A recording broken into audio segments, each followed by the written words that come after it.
Tuesday, everyone, and welcome to my Real Men segment for week 6. My name is Jenilee. As you can see, we have some new photos that we're using, so this is one of my fun new ones.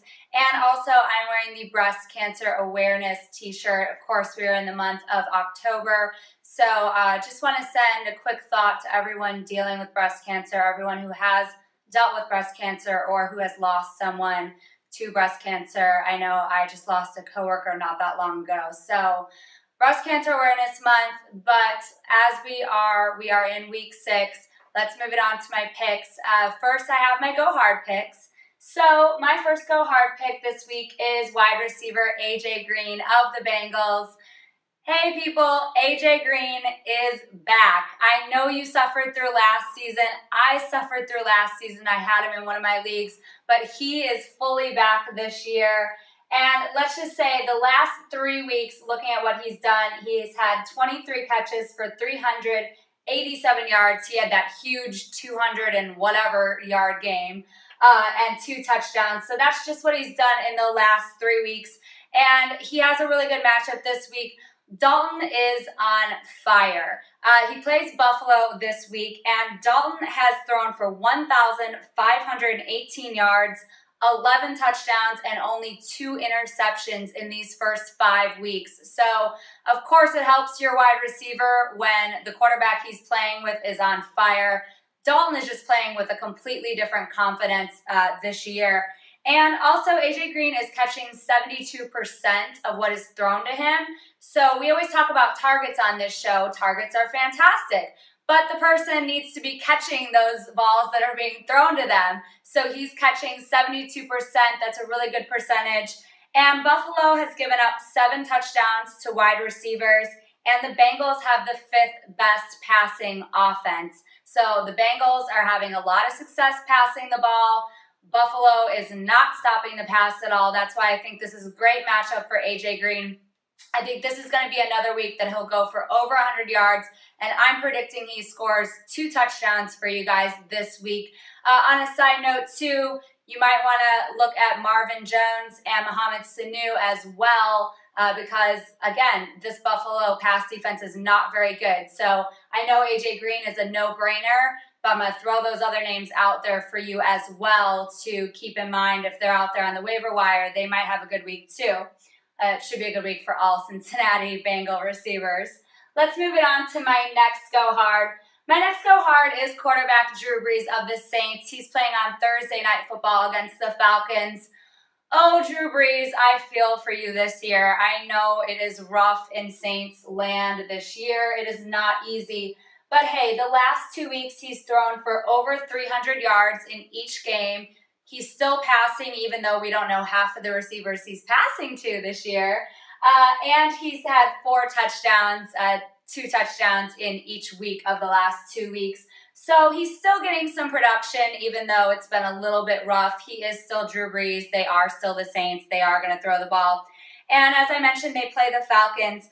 4 of the last 6 games that he's played them, he has thrown for over 300 yards. So he does have passing success against the Falcons, even though their defense is playing pretty well this year. Falcons defense is playing better than they have been because Dan Quinn is over there now as head coach. But Drew Brees historically has success passing against them. He does throw interceptions, so he probably will throw at least 1 interception against them. But again, he's going to make up for it with the yards and the touchdowns. He needs to bounce back. This is a game, it's national TV, and he needs to have a good game because he had 3 turnovers in week 5. It was horrible, 2 fumbles and an interception.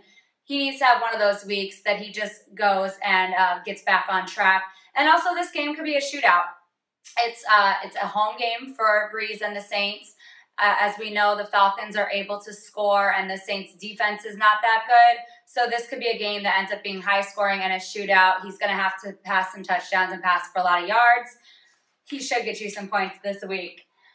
Let's move it on to my go softs. My first go soft is wide receiver Keenan Allen of the Chargers. And I know you guys are thinking, why is he a go soft? Because, you know, he's having a pretty solid year. And I hear you on that. He really is. But I don't like his matchup this week. He plays against Green Bay, and Green Bay's defense kind of came out of nowhere. They're a lot better than I predicted them to be this year.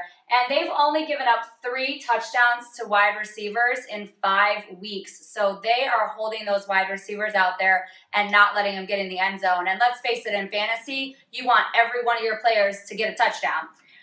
Also, they have the second most sacks. They have 20 sacks. And if you watch San Diego, their offensive line is bad, which means Phillip Rivers is going to be in trouble back there. He's going to have to pass quickly. He's probably not going to be super accurate. It's a game that's in Green Bay as well. So this is just not a good situation when that pressure comes to Rivers. It's going to be hard for him to get the ball to Keenan Allen. I assume Sam Shields will be the one running around with Keenan Allen all day. And he already has 2 interceptions on the season. So again, this is just a tough matchup for Keenan Allen. I just don't see him getting a lot of points this week. Let me move it on to my second go soft. My second go soft for this week is running back Carlos Hyde of the Niners. And again, I know he's produced some weeks for you, but he hasn't produced every week for you. And here's why. Against Pittsburgh, Arizona, and Green Bay, he had 0 touchdowns and he had less than 60 yards per game in those games. Those are all good defenses against the run. He is not producing against good defenses against the run. He's producing against defenses that aren't that great at stopping the run. So this week is another tough one. He goes against Baltimore, and Le'Veon Bell is the only running back to rush for more than 65 yards against Baltimore. We know Le'Veon Bell is just a beast. So he's the only one that's been able to do it. The Ravens have been stopping everyone else. In weeks 2, 3, and 4, he didn't get in the end zone at all. Again, you're wanting touchdowns from these players. I just don't see him getting in the end zone again this week. I think he's going to have another tough week with that.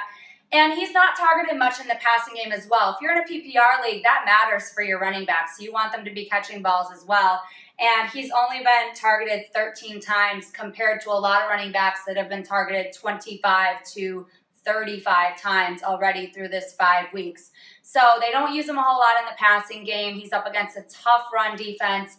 This is just not the week that I see him going off, unfortunately. So if you have someone better to play or there's someone on that waiver wire, go get them. So let's keep the show moving on. We had a fun day in Bears land because we won. So we had some fun over at Tin Horn. We also had fun later in the day hanging out with some Broncos fans. They were excited because they beat the Raiders. So it was a Sunday fun day, and we have some footage to share for you all.